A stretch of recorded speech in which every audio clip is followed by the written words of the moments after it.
Então Pedro saiu do barco, andou sobre as águas e foi na direção de Jesus.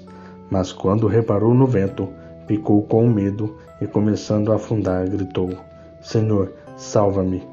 Imediatamente Jesus estendeu a mão e o segurou e disse: Homem de pequena fé, por que você duvidou? Mateus capítulo 14, do versículo 29 até o versículo 31. Em um momento do ministério de Jesus, Jesus saiu para orar no monte e deixou os discípulos com o barco. Depois Jesus foi procurá-los e viu eles com o barco longe da terra. Eles estavam bem distantes, lutando contra as ondas do mar. E assim Jesus foi até eles, andando sobre o mar. Os discípulos, ao verem ele, ficaram assustados, com medo de ser um fantasma. E Jesus dizia a eles para terem coragem, pois era ele.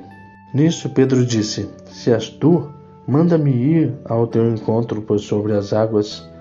E assim Jesus o chamou.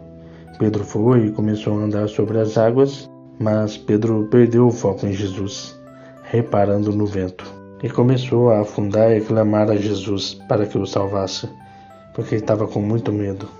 Com isso, Jesus estendeu a mão e o chamou de homem de pequena fé, perguntando por que havia duvidado.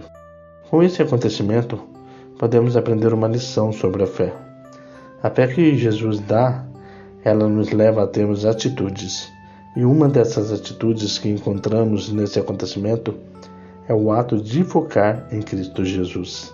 Seja qual for o vento que aparecer na nossa vida, nós que temos fé, precisamos focar o nosso olhar em Cristo Jesus.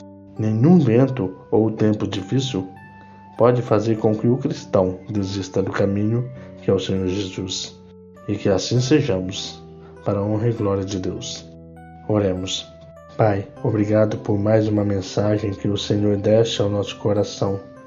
Oramos, Senhor, que a cada dia o Senhor nos ensine a Tua palavra, seja na teoria e na prática. E se um dia o Senhor nos permitir passarmos por dias difíceis, lembra-nos da Tua palavra que precisamos ter fé em Ti, tendo a atitude de focar em Ti, nos Teus ensinamentos, no Teu favor e no Teu amor. Oramos em nome de Jesus. Amém.